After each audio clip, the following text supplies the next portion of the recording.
ഗസയിൽ ആദ്യഘട്ട വെടിനിർത്തലിന്റെ ഭാഗമായി നാളെ ഹമാസ് മോചിപ്പിക്കുന്ന 4 ഇസ്രായേൽ ബന്ദികളുടെ പേര് വിവരങ്ങൾ പുറത്തുവിട്ടു. കഴിഞ്ഞയാഴ്ച മോചിപ്പിച്ച 3 വനിതാ ബന്ദികൾക്ക് പുറമെയാണ് 4 പേരെ കൂടി ഹമാസ് മോചിപ്പിക്കുന്നത്. ഇതിന് പകരമായി ഇസ്രായേൽ ജയിലുകളിൽ കഴിയുന്ന 180 ഫലസ്തീൻ തടവുകാരെ നാളെ വിട്ടയക്കും. അതിനിടെ വെസ്റ്റ് ബാങ്കിലെ ജനീൻ അഭയാർത്ഥി ക്യാമ്പിൽ ഇസ്രായേലിന്റെ അതിക്രമം തുടരുകയാണ്. ഇന്ന് മാത്രം 22 സിവിലിയന്മാരെയാണ് ഇസ്രായേൽ സൈന്യം മേഖലയിൽ നിന്ന് അറസ്റ്റ് ചെയ്തത്. വിവരങ്ങളുമായി MCA നാസർ ചേരുകയാണ്. നാസർ, നാളെ 2ാം ഘട്ട ബന്ദിമോചനം നടക്കുകയാണ്. ആദ്യഘട്ട വെടിനിർത്തലിന്റെ ഭാഗമായി തന്നെയാണ് നാളെ ബന്ദിമോചനം നടക്കുന്നത്. നാളെയുള്ള ബന്ദിമോചനം ഏത് രീതിയിലാണ്? ദിവ്യ നേരത്തെ സൂചിപ്പിച്ചതുപോലെ തന്നെ ഇന്ന് വൈകിട്ടാണ് ഹമാസ് നേതൃത്വം ഔദ്യോഗികമായി വിട്ടയക്കുന്ന 4 ബന്ദികളുടെ പേര് വിവരങ്ങൾ വെളിപ്പെടുത്തിയത്. ഔദ്യോഗികമായിട്ടുള്ള പ്രഖ്യാപനം നേരത്തെ തന്നെ മധ്യസ്ഥ രാജ്യങ്ങൾക്ക് കൈമാറിയിരുന്നു. പരസ്യമായിട്ടുള്ള ഒരു പ്രഖ്യാപനം വന്നിരിക്കുന്നു. ഇസ്രായേൽ നേതൃത്വത്തെയും ഈ പേര് വിവരങ്ങൾ അറിയിച്ചതുകൊണ്ട് തന്നെ ആദ്യഘട്ടത്തിലുണ്ടായ ഒരു ആശങ്കയോ അനിശ്ചിതത്വമോ ഇപ്പോൾ നിലനിൽക്കുന്നില്ല. ഇന്ന് രാത്രിയോടുകൂടിയാണ് ഇസ്രായേൽ നേതൃത്വം വിട്ടയക്കുന്ന പലസ്തീൻ തടവുകാരുടെ പേര് വിവരങ്ങൾ കൈമാറേണ്ടത്. 150ഓളം തടവുകാർ കൈമാറാനാണ് ഏറെക്കുറെ ധാരണയായിരിക്കുന്നത്. ഇവരുടെ പേരുകൾ ഇന്ന് രാത്രി അർദ്ധരാത്രിയോടുകൂടി മധ്യസ്ഥ രാജ്യങ്ങൾക്ക് കൈമാറാമെന്ന് ഇസ്രായേൽ നേതൃത്വം അറിയിച്ചിട്ടുണ്ട്. അതുകൊണ്ട് തന്നെ നാളെ നടക്കുന്ന വെടിനിർത്തൽ ഭാഗമായിട്ടുള്ള ബന്ദി കൈമാറ്റവും അതോടൊപ്പം തന്നെ തടവുകാരെ വിട്ടയക്കലും അത് സുഗമമായി തന്നെ നീങ്ങും. പക്ഷെ അതിൻ്റെ സമയക്രമവും മറ്റും ഒരുപക്ഷെ ഇന്ന് അർദ്ധരാത്രിയോടുകൂടി മധ്യസ്ഥ രാജ്യമായിട്ടുള്ള ഖത്തറായിരിക്കും ഔദ്യോഗികമായിട്ടുള്ള സമയക്രമം പ്രഖ്യാപിക്കാൻ പോകുന്നത്. അങ്ങനെയാണെങ്കിൽ ആദ്യഘട്ടത്തിൻ്റെ ഭാഗമായിട്ടുള്ള 2ാം തവണ നടക്കുന്ന ബന്ദിമോചനവും അതോടൊപ്പം തന്നെ തടവുകാരുടെ കൈമാറ്റവും സുഗമമായി നാളെ പൂർത്തീകരിക്കും. പിന്നീടുള്ളത് ഒരു 2 പിന്നിടുന്ന ഒരു ഘട്ടത്തിലായിരിക്കും അടുത്ത ബന്ദിമോചനവും അതോടൊപ്പം തന്നെ തടവുകാരുടെ കൈമാറ്റവും നടക്കുക. 33 ബന്ദികളെയാണ് ഈ ആദ്യഘട്ടത്തിലെ 42 ദിവസം നീളുന്ന ആദ്യഘട്ടത്തിൽ വിട്ടയക്കാനുള്ള ധാരണ കരാർ പ്രകാരമുള്ളത്. ആ 33 ബന്ദികളെയും പൂർണ്ണമായിട്ട് മോചിപ്പിക്കാനുള്ള ഒരു സന്നദ്ധത നേരത്തെ തന്നെ ഹമാസ് അറിയിച്ചിട്ടുണ്ട്. പക്ഷേ ഈ ആദ്യഘട്ടത്തിൻ്റെ ഏതാണ്ട് 16ാം നാൾ മുതലാണ് ഈ തുടർഘട്ടങ്ങളുമായി ബന്ധപ്പെട്ട ചർച്ച പുനരാരംഭിക്കേണ്ടതുണ്ട്. ആ ചർച്ച ഏത് വിധത്തിൽ മുന്നോട്ട് പോകും എന്നതിനെ ആശ്രയിച്ച് മാത്രമായിരിക്കും 2ഉം 3ഉം ഘട്ടങ്ങൾ. ഈ ഘട്ടങ്ങൾ മറികടക്കുക എന്നത് വലിയ ദുഷ്കരമായിട്ടുള്ള ഒരു ദൗത്യം തന്നെയായിരിക്കും. കാരണം ഇപ്പോൾ തന്നെയും ഗസയിലേക്ക് ആക്രമണം പുനരാരംഭിക്കണമെന്ന വലിയ സമ്മർദ്ദം നെതന്യാഹു നേരിടുന്നുണ്ട്. അതോടൊപ്പം തന്നെ അമേരിക്കയുടെ ഭാഗത്തു നിന്ന് ഏതർത്ഥത്തിലുള്ള ഒരു ഇടപെടലായിരിക്കും ഈ തുടർ ഘട്ടങ്ങളുമായി ബന്ധപ്പെട്ട് അമേരിക്കൻ പ്രസിഡന്റ് ട്രംപ് സ്വീകരിക്കാൻ പോകുന്നത് എന്നൊക്കെ പ്രധാനമാണ്. പക്ഷേ മധ്യസ്ഥ രാജ്യങ്ങൾ വലിയ പ്രതീക്ഷ തന്നെയാണ് പ്രകടിപ്പിക്കുന്നത്. കാരണം ഇനിയൊരു തിരിച്ചുപോക്കില്ല. അതോടൊപ്പം തന്നെയാണ് ഇന്ന് അർദ്ധരാത്രി വലിയ പ്രക്ഷോഭമാണ് ജെറൂസലമിലും തെല്ലവീവിലും ഒക്കെ അരങ്ങേറുന്നത്. കാരണം ബന്ദികളെ പൂർണ്ണമായിട്ടും തിരിച്ചെത്തിക്കുന്നത് വരെ ഈ പ്രക്ഷോഭം തുടരാനാണ് ബന്ദികളുടെ ബന്ധുക്കൾ തീരുമാനിച്ചിരിക്കുന്നത്. കാരണം ആദ്യഘട്ടത്തിൽ വെറും 33 ബന്ദികൾ മാത്രമാണ് മോചിപ്പിക്കപ്പെടുക. അതുപോരാ, ഈ 98ഓളം വരുന്ന എല്ലാ ബന്ദികളെയും തിരിച്ചെത്തിക്കും വരെ ഈ പ്രക്ഷോഭം തങ്ങൾ മുന്നോട്ട് കൊണ്ടുപോകുമെന്ന്. കാരണം അവർ സർക്കാരിൽ ആ സ്വഭാവത്തിലുള്ള ഒരു സമ്മർദ്ദം ഉണ്ടെങ്കിൽ മാത്രമേ നെതന്യാഹുവിനെ ഈ കരാറിൽ നിന്ന് പിൻവാങ്ങുന്ന ഒരു സാഹചര്യം തടയാൻ സാധിക്കുകയുള്ളൂ എന്ന വിലയിരുത്തൽ കൂടി അടിസ്ഥാനത്തിലാണ് ഈ സമ്മർദ്ദം രൂപപ്പെടുത്തുന്നതിന്റെ ഭാഗമായാണ് പരസ്യമായിട്ടുള്ള കൂടുതൽ പ്രക്ഷോഭ പരിപാടികളിലേക്ക് നീങ്ങാൻ ബന്ദികളുടെ ബന്ധുക്കൾ തീരുമാനിച്ചിരിക്കുന്നതും. ദിവ്യ, അതോടൊപ്പം തുടർ വെടിനിർത്തൽ ചർച്ചകളെ കുറിച്ച് അതിൽ അനിശ്ചിതത്വം നിലനിൽക്കുന്നു എന്ന വാർത്തകൾ തന്നെയാണോ ഇപ്പോഴും പുറത്തു വരുന്നത് നാസർ? ദിവ്യ, തീർച്ചയായിട്ടും ആശങ്ക നിലനിൽക്കുന്നുണ്ട്. മധ്യസ്ഥ രാജ്യങ്ങളൊക്കെ പ്രതീക്ഷ പ്രകടിപ്പിക്കുന്നുണ്ട് എങ്കിൽ പോലും നെതന്യാഹുവിൻ്റെ ഭാഗത്തു നിന്നോ അല്ലെങ്കിൽ അമേരിക്കൻ ഭരണകൂടത്തിൻ്റെ ഭാഗത്തു നിന്നോ അത്ര ശുഭകരമായിട്ടുള്ള ഒരു പ്രതികരണമല്ല ഇനിയും വന്നുകൊണ്ടിരിക്കുന്നത്. കാരണം അത്രയേറെ സമ്മർദ്ദം ആഭ്യന്തര സ്വഭാവത്തിൽ നെതന്യാഹു അനുഭവിക്കുന്നുണ്ട്. കാരണം സ്മോട്രിക് ഉൾപ്പെടെയുള്ള മന്ത്രിമാർ തുടർഘട്ടങ്ങൾ ഒരു നിലയ്ക്കും മുന്നോട്ട് പോകരുത്, ആക്രമണം പുനരാരംഭിക്കണമെന്ന സമ്മർദ്ദം തുടരുന്നു. അതോടൊപ്പം തന്നെയാണ് ട്രംപ് ഭരണകൂടം എടുത്ത ഉടൻ അദ്ദേഹം നടത്തിയിരിക്കുന്ന പ്രതികരണവും തനിക്ക് ഈ ഒരു കരാറിൽ വലിയ പ്രതീക്ഷയില്ല എന്നൊരു പ്രതികരണം നടത്തിയിട്ടുണ്ട്. പക്ഷേ ഇതൊക്കെ ആണെങ്കിൽ പോലും അദ്ദേഹത്തിൻ്റെ പശ്ചിമേഷ്യൻ പ്രതിനിധി ഇസ്രായേലിലെത്തി ഇസ്രായേലും അതോടൊപ്പം തന്നെ ഗസയും സന്ദർശിച്ചുകൊണ്ട് ഈ ഒരു തുടർ നീക്കങ്ങൾക്ക് കുറെ കൂടി ശക്തി പകരും, അല്ലെങ്കിൽ ആ അർത്ഥത്തിലുള്ള നയതന്ത്ര നീക്കം ഉണ്ടാകുമെന്നൊരു പ്രതീക്ഷ മാത്രമാണ് ഇപ്പോൾ ഉള്ളത്. അത് 1-2 ദിവസങ്ങൾക്കുള്ളിൽ തന്നെ അത്തരമൊരു കുറെ കൂടി നയതന്ത്ര തലത്തിലുള്ള ഒരു സമ്മർദ്ദം വരികയാണെങ്കിൽ തീർച്ചയായിട്ടും ഈ കരാർ മുന്നോട്ട് പോകുന്ന ഒരു സാഹചര്യം ഉണ്ടാകും. കാരണം ആ 2ഉം 3ഉം ഘട്ടങ്ങൾ എന്തുകൊണ്ട് പ്രധാനമാകുന്നു എന്ന് ചോദിച്ചാൽ ഈ ബന്ദികളുടെ കൈമാറ്റം മാത്രമല്ല, ഗസയിൽ നിന്നുള്ള സൈനിക പിന്മാറ്റം, പൂർണ്ണമായ തോതിലുള്ള സൈനിക പിന്മാറ്റം നടക്കേണ്ടതുണ്ട്. അതോടൊപ്പം തന്നെ ഗസയിലൂടെ പുനർനിർമ്മാണവുമായി ബന്ധപ്പെട്ട ചില പ്രഖ്യാപനങ്ങൾ അല്ലെങ്കിൽ അതിൻ്റെ നടപടിക്രമങ്ങൾ നീളേണ്ടതുണ്ട്. ഇപ്പോൾ തന്നെ UN വ്യക്തമാക്കുന്നത് ഈ വടക്കൻ ഗസയിലേക്കുള്ള കുടിവെള്ള സംഭരണി അല്ലെങ്കിൽ ശുദ്ധീകരണ പ്ലാന്റ് പൂർണ്ണമായിട്ടും തകർക്കപ്പെട്ട ഒരു സാഹചര്യമാണുള്ളത്. അതുകൊണ്ട് ഭക്ഷ്യവസ്തുക്കൾ മാത്രം എത്തിച്ചത് കൊണ്ടായില്ല, ഈ കുടിവെള്ളം എത്തിക്കാനുള്ള അടിയന്തരമായിട്ടുള്ള നടപടികൾ കൈക്കൊള്ളേണ്ടതുണ്ട്. അതിന് തങ്ങൾക്ക് കൂടുതൽ സുരക്ഷ ലഭ്യമാക്കേണ്ടതുണ്ട്. കുറെ കൂടി ഇസ്രായേലിന്റെ ഭാഗത്തു നിന്നുള്ള അനുകൂല സമീപനം വേണ്ടതുണ്ട്. പക്ഷെ അതൊക്കെയും 2ഉം 3ഉം ഘട്ടങ്ങളെ ആശ്രയിച്ച് മാത്രമാണ് നിൽക്കുന്നത്. കാരണം ഈ തിരിച്ചു വന്ന ആളുകൾക്ക് അവരുടെ പുനരധിവാസം എന്നത് നിലനിൽക്കുന്നുണ്ട്. അതോടൊപ്പം തന്നെ ഈ തകർന്നടിഞ്ഞ കെട്ടിടാവശിഷ്ടങ്ങൾ അവിടെ നിന്ന് നീക്കം ചെയ്യേണ്ടതുണ്ട്. കൂടുതൽ സഹായം വടക്കൻ ഗസ ഉൾപ്പെടെയുള്ള ഭാഗങ്ങളിലേക്ക് ഇനിയും എത്തേണ്ടതുണ്ട്. മെഡിക്കൽ ഉപകരണങ്ങൾ എത്തിക്കേണ്ടതുണ്ട്. പരിക്കേറ്റ് ഇപ്പോഴും ആയിരക്കണക്കിന് ആളുകളാണ് ഗസയുടെ വിവിധ ഭാഗങ്ങളിലുള്ള. അവരെ കൂടുതൽ വിദഗ്ധ ചികിത്സക്കായി ഒന്നുകിൽ ഈജിപ്തിലേക്കോ അല്ലെങ്കിൽ മറ്റേതെങ്കിലും രാജ്യങ്ങളിലേക്കോ മാറ്റേണ്ടതുണ്ട്. ഇതൊക്കെയും കരാർ വ്യവസ്ഥകളുടെ ഭാഗമായി തന്നെ പറയുന്നുണ്ട്. പക്ഷെ അത് 2ഉം 3ഉം ഘട്ടങ്ങളുടെ ഭാഗമായി മാത്രമാണ് അത് നിലനിൽക്കുന്നത്. അതുകൊണ്ട് ഈ പരിക്കേറ്റവരൊക്കെ ഏറ്റെടുക്കാൻ UAE ഉൾപ്പെടെയുള്ള പല രാജ്യങ്ങളും സന്നദ്ധത അറിയിച്ചിട്ടുണ്ട്. പക്ഷെ അത് പ്രയോഗ തലത്തിൽ ഇത് വരണമെങ്കിൽ അതിന് അനുകൂലമായിട്ടുള്ള ഒരു രാഷ്ട്രീയ സൈനിക സമീപനം ഇസ്രായേലിന്റെ ഭാഗത്തു നിന്ന് ഉണ്ടാകേണ്ടതുണ്ട്. അതുകൊണ്ടാണ് ഈ ചർച്ച മുന്നോട്ട് പോയിട്ടില്ല എങ്കിൽ തീർച്ചയായിട്ടും ഈ 15 മാസം പിന്നിട്ട ഈ ഒരു വെടിനിർത്തലിന്റെ ആ ഒരു പ്രതീക്ഷ ഇനിയും പുലരാനുള്ള സാധ്യത വിരളമായിരിക്കും. പക്ഷേ ചർച്ചകൾ മുന്നോട്ട് കൊണ്ടുപോകാനുള്ള ശക്തമായിട്ടുള്ള ഇടപെടൽ യൂറോപ്യൻ രാജ്യങ്ങളുടെ ഭാഗത്തു നിന്ന് രൂപപ്പെട്ടിട്ടുണ്ട്. അതോടൊപ്പം തന്നെ ട്രംപിനും മുകളിലും ആ സമ്മർദ്ദമുണ്ട്. കാരണം ഈ 98 ബന്ദികളെയും മോചിപ്പിക്കുക എന്നത് നടപ്പാകണമെങ്കിൽ തീർച്ചയായിട്ടും ഈ കരാറിന്റെ 2ഉം 3ഉം ഘട്ടങ്ങൾ വിജയകരമായി പൂർത്തീകരിക്കേണ്ടതുണ്ട്. അതുകൊണ്ട് ട്രംപിന്റെ ഭാഗത്തു നിന്ന് കുറെ കൂടി ശക്തമായിട്ടുള്ള ഒരു ഇടപെടൽ ഉണ്ടാവുകയാണെങ്കിൽ നെതന്യാഹുവിനെ കൊണ്ട് ആദ്യഘട്ടത്തിൽ സംഭവിച്ചതുപോലെ തന്നെ കയ്യൊപ്പ് ചാർത്തിക്കാൻ സാധിക്കും എന്ന ഒരു പ്രതീക്ഷയും വിലയിരുത്തലുമാണ് ഗസ ജനതയും അതോടൊപ്പം തന്നെ ലോക രാജ്യങ്ങളും ഇപ്പോൾ എത്തി നിൽക്കുന്നത്. ദിവ്യ, അതിനിടെ വെസ്റ്റ് ബാങ്കിലെ ജനീൻ അഭയാർത്ഥി ക്യാമ്പിലുള്ള അതിക്രമം, ഇസ്രായേലിന്റെ അതിക്രമം ഇപ്പോഴും തുടരുകയല്ലേ ചെയ്യുന്നത്? ദിവ്യ, കഴിഞ്ഞ ചൊവ്വാഴ്ച മുതൽ തുടങ്ങിയ ആക്രമണമാണ്. ഏതാണ്ട് ഔദ്യോഗികമായിട്ട് 14 പേരാണ് ഇപ്പോൾ കൊല്ലപ്പെട്ടിരിക്കുന്നത്.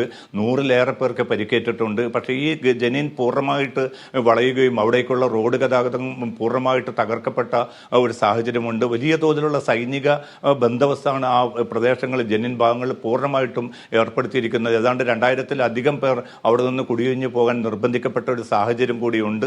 അതുകൊണ്ട് തന്നെ ഈ ആക്രമണം കൂടുതൽ ശക്തമായിട്ട് മുന്നോട്ട് കൊണ്ടുപോകുക. കാരണം ഗസയിൽ ഒരു വെടിനിർത്തലുണ്ടായി, പക്ഷേ അതേസമയം വെസ്റ്റ് ബാങ്കിന്റെ പല ഭാഗങ്ങളിലും അസ്വാസ്ഥ്യം പുകയുന്ന ഒരു സാഹചര്യമാണുള്ളത്. ഹെബ്രോണിൽ, അതോടൊപ്പം തന്നെ ജെറീക്കോ ഉൾപ്പെടെയുള്ള പല വെസ്റ്റ് ബാങ്ക് പ്രവിശ്യകളിലും ഈ ഒരു ഭാഗത്ത് ഈ സൈനിക നടപടി നടക്കുന്ന, മറുഭാഗത്ത് ഈ വംശീയത ചുരമാന്തുന്ന തീവ്ര വലതുപക്ഷ ജൂത കുടിയേറ്റക്കാരുടെ ആക്രമണം നടക്കുന്നു. കാരണം ഈ ട്രംപ് അധികാരം ഏറ്റെടുത്തതോടുകൂടിയാണ് ഈ കുടിയേറ്റക്കാരുടെ ഭാഗത്തു നിന്ന് പലസ്തീൻ ജനതയ്ക്ക് നേരെ ഏറ്റവും ശക്തമായിട്ടുള്ള നടപടികൾ ബലപ്രയോഗങ്ങൾ നടന്നുകൊണ്ടിരിക്കുന്നത്. കാരണം ജോ ബൈഡന്റെ കാലത്ത് ഇത്തരം കുടിയേറ്റക്കാർക്കെതിരെ ചില നടപടികൾ സ്വീകരിച്ചിരുന്നു, ഉപരോധം പ്രഖ്യാപിച്ചിരുന്നു. ആ ഉപരോധങ്ങളൊക്കെയും എക്സിക്യൂട്ടീവ് ഓർഡറിലൂടെ ട്രംപ് തിരുത്തുകയും അവർക്ക് പൂർണ്ണമായിട്ടുള്ള സ്വാതന്ത്ര്യം അല്ലെങ്കിൽ പൂർണ്ണമായിട്ടുള്ള വിടുതൽ നൽകുകയും ചെയ്ത ഒരു സാഹചര്യം നിലനിൽക്കുന്നുണ്ട്. അതുകൊണ്ട് വെസ്റ്റ് ബാങ്കിൽ ഈ ഗസയിലൊരു വെടിയച്ച നിലച്ചിരിക്കെ തന്നെ വെസ്റ്റ് ബാങ്കിന്റെ പല പ്രവിശ്യകളിലും കൂടുതൽ പ്രക്ഷുബ്ധമായിട്ടുള്ള ഒരു സാഹചര്യമാണ് രൂപപ്പെടുന്നത്. അതിന്റെ ഏറ്റവും വലിയ ഇരകളായി മാറുന്നത് സാധാരണക്കാരായിട്ടുള്ള ഫലസ്തീൻ ജനസമൂഹമാണ്. അപ്പോൾ സൈനികമായിട്ടുള്ള സമ്മർദ്ദം വർദ്ധിപ്പിച്ചുകൊണ്ട് തന്നെ ഈ എതിർപ്പുകൾ അല്ലെങ്കിൽ തങ്ങൾക്ക് ഭാവിയിൽ ഉണ്ടാകാൻ പോകുന്ന എല്ലാ എതിർപ്പുകളെയും അമർച്ച ചെയ്യുക എന്ന ഒരു നീക്കമാണ്. ഇപ്പോൾ വിട്ടയക്കുന്ന പലസ്തീൻ തടവുകാരെ കുറിച്ച് നമ്മൾ പറയുന്നു. പക്ഷേ ഇന്നലെയും ഇന്നുമായി മാത്രം 30-ലേറെ ഫലസ്തീൻകാരെയാണ് ഈ ജനീൻ ഭാഗത്തു നിന്ന് മാത്രം പിടികൂടിയിരിക്കുന്നത്. അപ്പോൾ കൂടുതൽ പലസ്തീൻകാരെ ജയിലറകളിലേക്ക് മാറ്റിക്കൊണ്ടിരിക്കുന്ന ഒരു സാഹചര്യം തീർച്ചയായിട്ടും ഈ ഫലസ്തീൻ മേഖലയിലെ സമാധാനത്തിന് വലിയ തോതിൽ പരിക്കേൽപ്പിക്കുമെന്ന കാര്യം കൂടി ഉറപ്പാണ്. എന്തായാലും ആദ്യഘട്ട വെടിനിർത്തലിന്റെ ഭാഗമായാണ് നാളെ ബന്ദിമോചനം നടക്കുന്നത്. 4 ഇസ്രായേൽ ബന്ദികളെയാണ് ഹമാസ് മോചിപ്പിക്കുക. അവരുടെ പേര് വിവരങ്ങളൊക്കെ പുറത്തുവിട്ടിട്ടുണ്ട്. അതിന് നേരെ ഇസ്രായേലും ബന്ദികളെ മോചിപ്പിക്കുന്നുണ്ട് എന്ന് തന്നെയാണ്. അതിന്റെ പേര് വിവരങ്ങളും പുറത്തു വന്നിട്ടുണ്ട്. ഇസ്രായേൽ ജയിലുകളിൽ കഴിയുന്ന 180 ഫലസ്തീൻ തടവുകാരെയാണ് നാളെ വിട്ടയക്കാൻ തീരുമാനിച്ചിട്ടുള്ളത്. വിശദാംശങ്ങളാണ് MC നാസർ നൽകിയത്. വെസ്റ്റ് ബാങ്കിലെ ജനീൻ നഗരത്തിൽ ഇസ്രായേൽ നടത്തുന്ന ആക്രമണങ്ങളെ ശക്തമായി അപലപിച്ചു ഖത്തർ. അന്താരാഷ്ട്ര നിയമങ്ങളുടെ മനുഷ്യാവകാശങ്ങളുടെയും ലംഘനമാണ് ഇസ്രായേൽ നടത്തുന്നതെന്ന് ഖത്തർ വിദേശകാര്യ മന്ത്രാലയം ആരോപിച്ചു. വിഷയത്തിൽ അന്താരാഷ്ട്ര സമൂഹം ഉടൻ ഇടപെടണമെന്നും ഖത്തർ ആവശ്യപ്പെട്ടു. ഹൂത്തികളുടെ തടവിൽ കഴിഞ്ഞിരുന്ന ഗാലക്സി ലീഡർ കപ്പലിലെ ജീവനക്കാർ മോചിതരായി ഒമാനിലെത്തി. ഒമാന്റെ ഇടപെടലിനെ തുടർന്നാണ് ഇവരെ യമനിൽ നിന്ന് വിട്ടയച്ചത്. ബഹാമസ് രാജ്യത്തിന്റെ പതാകയുള്ള കപ്പൽ ചെങ്കടൽ തീരത്തുനിന്ന് 1 വർഷം മുൻപാണ് ഹൂത്തികൾ പിടിച്ചെടുക്കുന്നത്. ഹൂത്തികളുടെ തടവിൽ കഴിഞ്ഞിരുന്ന ഗാലക്സി ലീഡർ കപ്പലിലെ ജീവനക്കാരാണ് മോചിതരായി ഒമാനിലെത്തിയത്. വിഷയത്തിൽ സുൽത്താനിന്റെ മധ്യസ്ഥത വിജയം കണ്ടതോടെയാണ് കപ്പൽ ജീവനക്കാരുടെ മോചനം എളുപ്പമായത്. Bulgaria, Ukraine, Philippines, Mexico, Romania എന്നിവിടങ്ങളിൽ നിന്നുള്ള 25 പൗരന്മാരാണ് കപ്പലിൽ ഉണ്ടായിരുന്നത്. നാട്ടിലേക്ക് കൊണ്ടുപോകുന്നതിന് മുമ്പായി കപ്പൽ ജീവനക്കാരെ സനായയിൽ നിന്ന് മസ്കത്തിലെത്തിച്ചു. റോയൽ എൻഫോഴ്സ് ഓഫ് ഒമാൻ വിമാനത്താവളത്തിലാണ് ഇവരെ മസ്കത്തിലെത്തിച്ചത്. കപ്പൽ ജീവനക്കാരെ വിട്ടയച്ചതിന് യമനിനോട് ഒമാൻ വിദേശകാര്യമന്ത്രി Sayyid Badr Hamad Al Busaidi നന്ദി അറിയിച്ചു. ഈ പ്രക്രിയ സുഗമമാക്കുന്നതിലും പൂർത്തിയാക്കുന്നതിലും ബന്ധപ്പെട്ട കക്ഷികൾ നൽകിയ സഹകരണം വിലമതിക്കാനാകാത്തതാണെന്ന് ഒമാൻ പ്രസ്താവനയിൽ പറഞ്ഞു. ബഹാമസ് രാജ്യത്തിന്റെ പതാകയുള്ള കപ്പൽ ഗസയിലെ ഇസ്രായേൽ അധിനിവേശവുമായി ബന്ധപ്പെട്ട് കഴിഞ്ഞ നവംബറിലാണ് ചെങ്കടൽ തീരത്ത് നിന്ന് ഹൂത്തികൾ പിടിച്ചെടുക്കുന്നത്. Media 1 Muscat.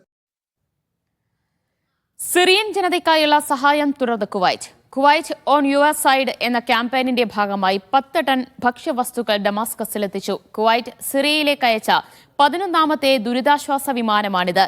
കുവൈറ്റ് അമീർ Sheikh Mishal al Ahmad al Jaber al സബാഹിന്റെയും കിരീടാവകാശിയുടെയും നിർദ്ദേശപ്രകാരമാണ് സഹായങ്ങൾ എത്തിക്കുന്നത്.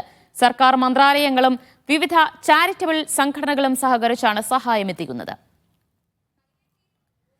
കുവൈറ്റിലേക്ക് ഗാർഹിക തൊഴിലാളികളെ അയക്കുന്നതുമായി ബന്ധപ്പെട്ട് തീരുമാനങ്ങളൊന്നും എടുത്തിട്ടില്ലെന്ന് ഫിലിപ്പീൻസ് വിദേശകാര്യ വകുപ്പ്. ചർച്ചകൾ തുടരുകയാണെന്നും കുവൈറ്റിലെ ഫിലിപ്പീനോ തൊഴിലാളികളുടെ സുരക്ഷയും ക്ഷേമവും ഉറപ്പാക്കുന്നതിനാവശ്യമായ നടപടികൾ സ്വീകരിക്കുമെന്നും ഫിലിപ്പീൻസ് വിദേശകാര്യ അണ്ടർ സെക്രട്ടറി എഡ്വേർഡോ ഡി വേഗ പറഞ്ഞു.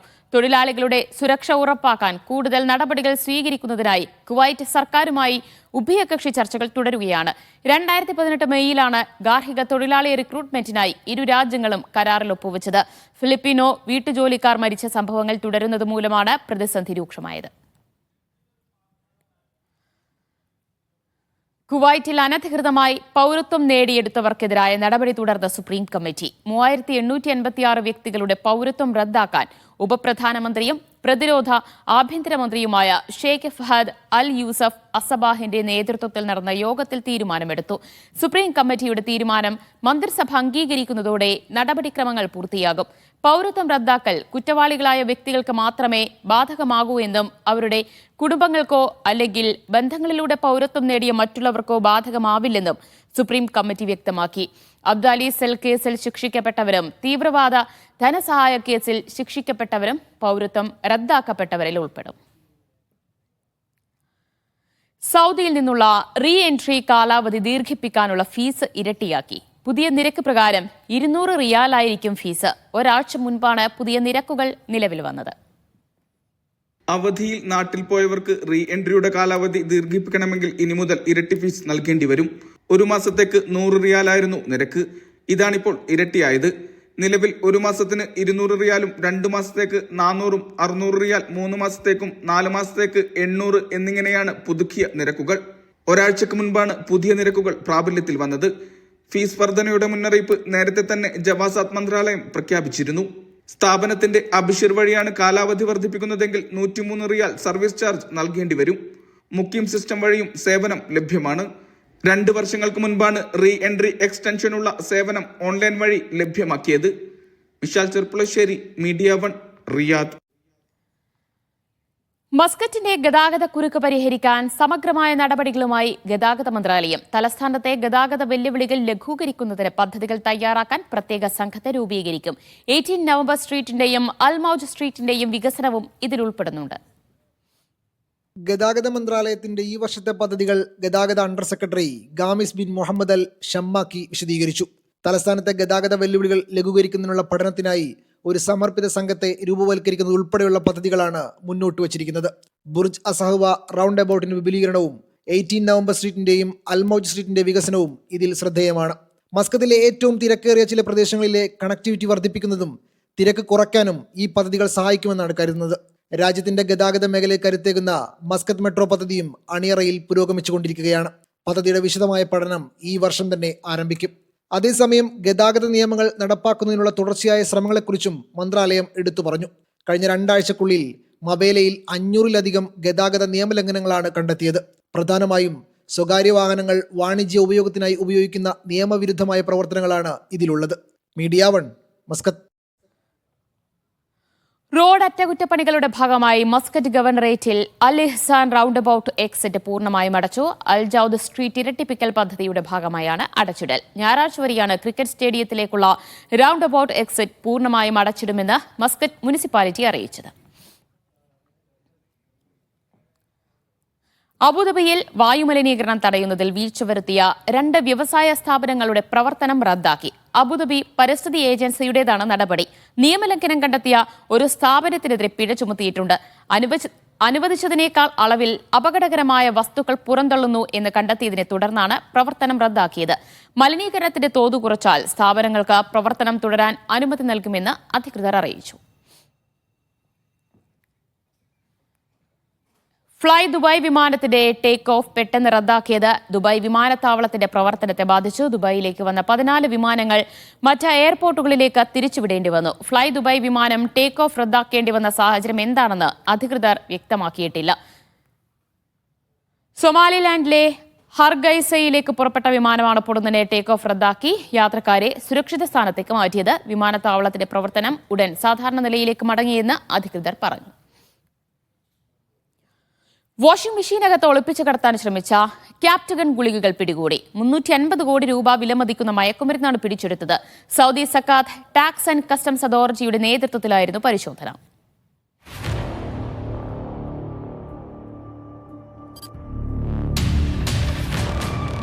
ഭീമൻ അലക്കുയന്ത്രത്തിനകത്ത് ഒളിപ്പിച്ച നിലയിലായിരുന്നു ക്യാപ്റ്റഗൺ ഗുളികകൾ കടത്താൻ ശ്രമിച്ചത്. ഇതിലുണ്ടായിരുന്നത് 140 ലക്ഷത്തിലധികം ക്യാപ്റ്റഗൺ ഗുളികകളാണ്. പ്രത്യേക പരിശീലനം നേടിയ നായയുടെ സഹായത്തോടെയായിരുന്നു ഓപ്പറേഷൻ. വാഷിംഗ് മെഷീനകത്തെ വാഷിംഗ് സിലിണ്ടറിനകത്തായിരുന്നു ഗുളികകൾ ഒളിപ്പിച്ചിരുന്നത്. പിടിച്ചെടുത്തത് 350 കോടി രൂപ വിലമതിക്കുന്ന മയക്കുമരുന്നാണ്. ടാക്സ് ആൻഡ് കസ്റ്റംസ് അതോറിറ്റിയുടെ നേതൃത്വത്തിലായിരുന്നു പരിശോധന. ക്യാപ്റ്റഗൺ ആംഫെറ്റമിൻ എന്ന വിഭാഗത്തിൽപ്പെടുന്ന മയക്കുമരുന്നാണ് പിടികൂടിയത്. ജിദ്ദ ഇസ്ലാമിക് പോർട്ടിൽ നടത്തിയ പരിശോധനയിലാണ് മയക്കുമരുന്ന് കടത്താനുള്ള ശ്രമം പരാജയപ്പെടുത്തിയത്. Vishal Cherpulassery, media 1, Riyadh. കുവൈറ്റിലെ കടലിൽ കാണാതായ പൗരനായുള്ള തെരച്ചിൽ തുടരുന്നു. റസുൽ അർദിലേക്കുള്ള ബോട്ട് കൂട്ടിയിടിച്ചാണ് കുവൈറ്റ് സ്വദേശിയെ കാണാതായത്. തീരദേശ സംരക്ഷണ സേനയുടെ സഹകരണത്തോടെ ഫയർ ആൻഡ് മറൈൻ റെസ്ക്യൂ സെന്ററുകളിലെ അഗ്നിശമന സേനാംഗങ്ങളാണ് തിരച്ചിൽ നടത്തുന്നത്.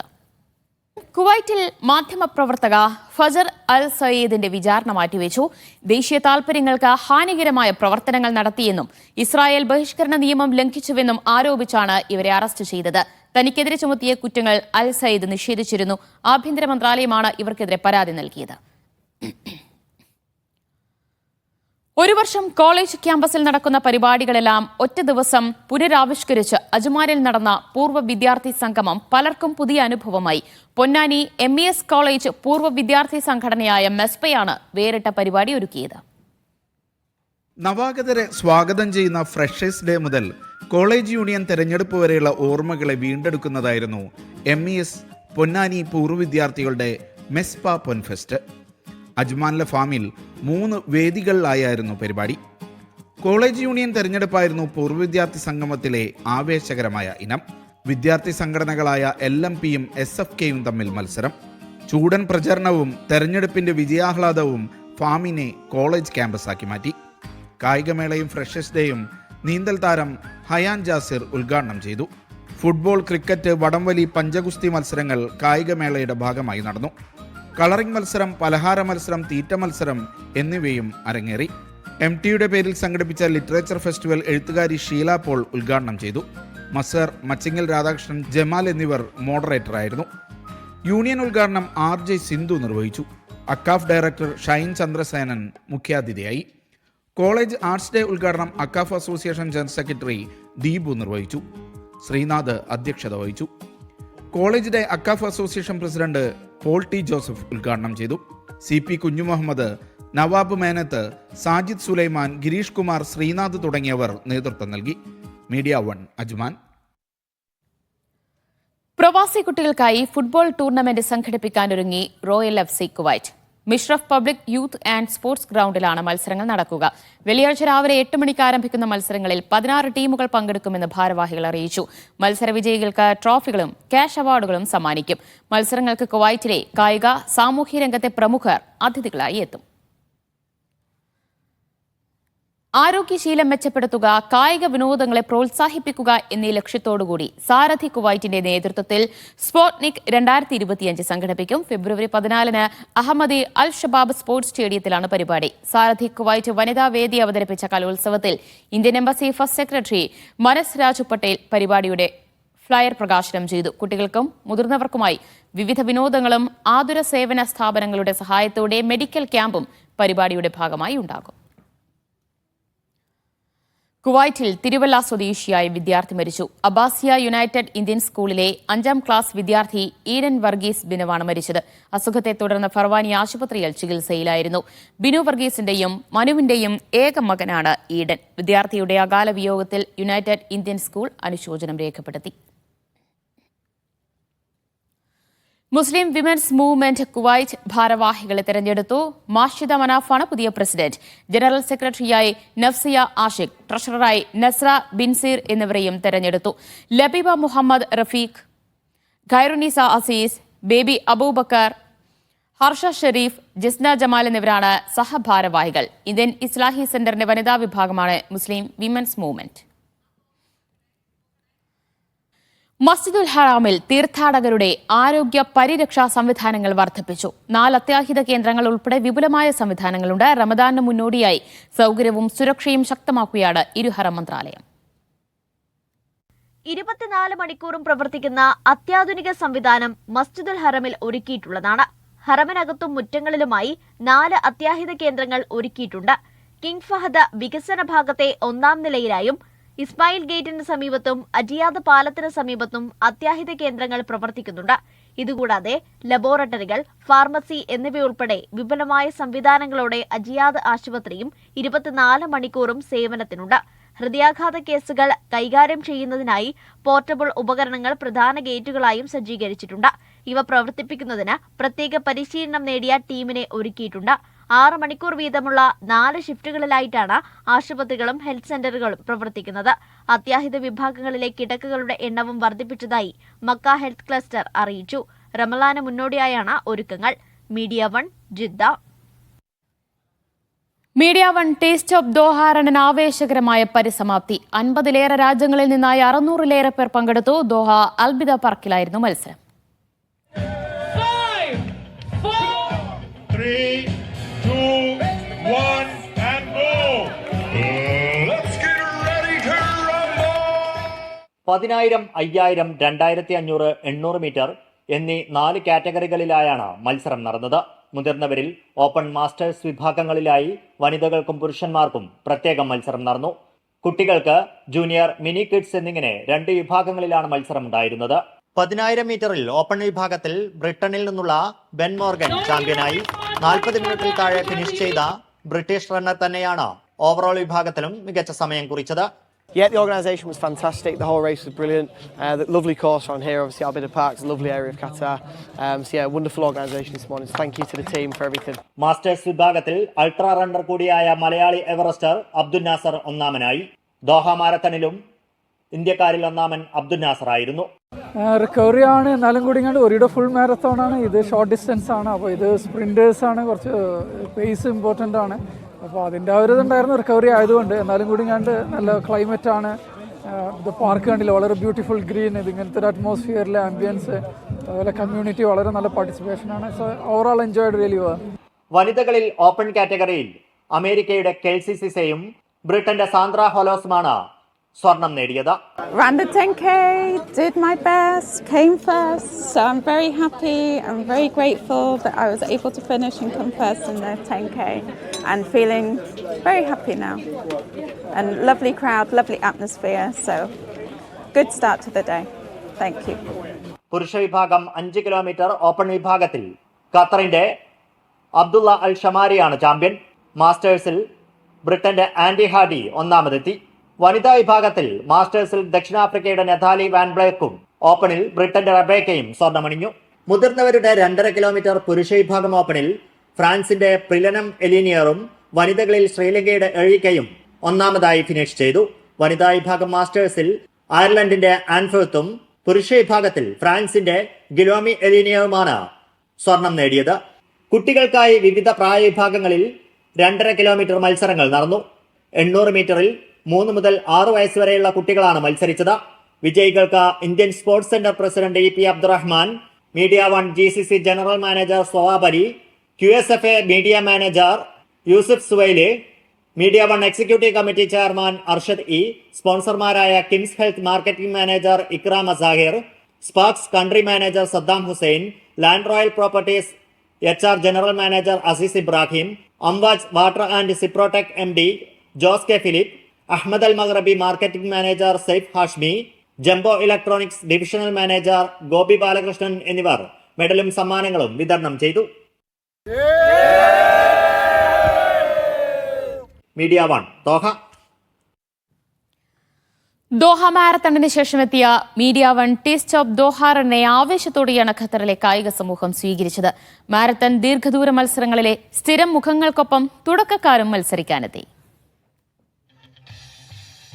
ആരോഗ്യകരമായ ജീവിതത്തിനും കായിക മേഖലയ്ക്കും ഖത്തറിലെ സ്വദേശികളും പ്രവാസികളുമായ ജനസമൂഹം നൽകുന്ന പ്രാധാന്യത്തിന്റെ അടയാളമായിരുന്നു media one tea stop Doha run. 6 വൻകരകളിൽ നിന്നായി 50-ലേറെ രാജ്യങ്ങളിൽ നിന്നുള്ള പങ്കാളിത്തം വാശിയേറിയ മത്സരത്തോടൊപ്പം സൗഹൃദ കാഴ്ചകൾ കൊണ്ടും സമ്പന്നമാക്കി. സംഘാടനത്തിൽ മികച്ചു നിന്ന ദോഹ റണ്ണിന്റെ അടുത്ത എഡിഷനും എത്തുമെന്ന് വിവിധ രാജ്യങ്ങളിൽ നിന്നുള്ള ഓട്ടക്കാർ. Yeah, race was fun. Everything was good. Like the water station was like just in place. The organization was good. Everything was smooth. Everything was fine. Yeah. It's a beautiful morning for a run. A nice day to be in Doha. I'd like to welcome my wife, who just beat a PB for the year. It's Christina Walsh, and she's ecstatic, as you can see. I'm really happy. Great race. Thank you so much to Media One. My name's Saeed. I like how this is organized. I usually always win all of the races. This is a nice race, and yeah. പിന്നെ എല്ലാവരും 5K kilometre complete ചെയ്തു. പിന്നെ ഞങ്ങളിൽ നിന്ന് കുറച്ച് പേര് 10Kയും complete ചെയ്തിരുന്നു. Team എല്ലാവരും വളരെ എക്സൈറ്റഡ് ആണ്, വളരെ എൻജോയ് ചെയ്തു. പിന്നെ ഇനിയും അടുത്ത വർഷം ഇതേപോലെ സംഘടിപ്പിക്കുകയാണെങ്കിൽ നിങ്ങളുടെ ടീം എല്ലാവരും വരുമെന്ന് അറിയിച്ചിരിക്കുന്നു. Good morning. I've just ran the Media One run this morning, 2.5K, and what a great race. It was really well organised. Weather was perfect for running. Great atmosphere, lots of competitors. I think everyone's having a really good time and well organised. I look forward to doing it again next year. I've been running this every year with the Media One. So it was really good, and the weather is perfect, and we have so many runners here. മിക്കവരും Doha മാരത്തണിന്റെ ഭാഗമായിരുന്നെങ്കിലും ചിലർക്കിത് ഈ വർഷത്തെ ആദ്യ പോരാട്ടമാണ്. Raise ട്രാക്കിലേക്ക് ആദ്യ ചുവട് വെച്ചവരും നിരവധി. ഇതിന്റെ ഫസ്റ്റത്തെ എക്സ്പീരിയൻസ് ആണ്. ഖത്തറിൽ ആദ്യമായിട്ടാണ് ദോഹ റൺ എന്ന് പറഞ്ഞ ഈ പരിപാടിയിൽ പങ്കെടുക്കുന്നത്. 2.5 കിലോമീറ്റർ ആയിരുന്നു എൻ്റെ പ്രോഗ്രാം. കുടുംബസമേതം ഓടാനെത്തിയവരുമുണ്ട്, മലയാളികളിലും ഇതര രാജ്യക്കാരിലും. നമ്മളെല്ലാവരും 365 MFC ഔട്ട്ഡോർ ക്ലബ്ബിൽ നിന്നാണ് വരുന്നത്. അതുപോലെ നമുക്കൊരു ഇൻഡോർ ക്ലബ്ബുണ്ട്. എല്ലാവരും നല്ല റേസ് ആയിരുന്നു. ഇന്ന് നല്ല ഹ്യൂജ് ക്രൗഡ്, ഉഷാറായിട്ട് റൺ ചെയ്തു. ചില ആൾക്കാർക്കൊക്കെ പ്രൈസ് കിട്ടിയിട്ടുണ്ട്. വളരെ ഹാപ്പിയാണ്. പിന്നെ വളരെ ഇൻട്രസ്റ്റിംഗ് ആണ്. മക്കളെല്ലാം ഫിനിഷ് ചെയ്തതിൽ വളരെ സന്തോഷമുണ്ട്. വൈഫും എല്ലാവരും വളരെ താല്പര്യപൂർവ്വമാണ് പങ്കെടുത്തത്. Media one GCC general manager Sowab Ali, media one advisory board മെമ്പറും കിംസ് ഹെൽത്ത് എക്സിക്യൂട്ടീവ് ഡയറക്ടറുമായ Nishad Aseem, micro health CSO അൽക്കാമീര സണ്ണി തുടങ്ങിയവർ മത്സരങ്ങൾ ഫ്ലാഗ് ഓഫ് ചെയ്തു. Media one Doha. സൗദി വിദേശകാര്യമന്ത്രി പ്രിൻസ് ഫൈസൽ ബിൻ ഫർഹാൻ സിറിയയിലെത്തി. സിറിയയുടെ സുരക്ഷയും സുസ്ഥിരതയും ഉൾപ്പെടെ പ്രധാന വിഷയങ്ങൾ ചർച്ചയായി. ഇരു രാജ്യങ്ങളും തമ്മിലുള്ള സൗഹൃദ ബന്ധം ശക്തമാക്കുന്നതായിരിക്കും സന്ദർശനം. ഹ്രസ്വ സന്ദർശനത്തിനാണ് സൗദി വിദേശകാര്യമന്ത്രി പ്രിൻസ് ഫൈസൽ ബിൻ ഫർഹാൻ സിറിയയിലെത്തിയത്. പീപ്പിൾ പാലസിൽ സിറിയൻ ഭരണകൂട വക്താവ് അഹമ്മദ് അൽ ഷാറായ ആണ് സ്വീകരിച്ചത്. ഇരു രാജ്യങ്ങളും തമ്മിലുള്ള ബന്ധം ശക്തമാക്കുന്നതിന്റെ ഭാഗമായാണ് സന്ദർശനം. സിറിയയുടെ സുരക്ഷ, സുസ്ഥിരത, ഐക്യം എന്നിവയെ പിന്തുണയ്ക്കുന്നതിനുള്ള ചർച്ചകളാണ് നടത്തിവരുന്നത്. രാജ്യത്തിന്മേൽ ഏർപ്പെടുത്തിയിരിക്കുന്ന ഉപരോധങ്ങൾ നീക്കുന്നതിനുള്ള സംരംഭങ്ങൾ ഉൾപ്പെടെ സിറിയയ്ക്ക് രാഷ്ട്രീയ, മാനുഷിക, സാമ്പത്തിക പിന്തുണ മുന്നോട്ട് കൊണ്ടുപോകുന്ന ശ്രമങ്ങളെക്കുറിച്ചും ചർച്ച ചെയ്തു. ഇരു രാജ്യങ്ങളും സഹകരണത്തിന്റെ വിവിധ കരാറുകളിലും ഒപ്പുവെക്കുന്നുണ്ട്. Media 1, Jeddah.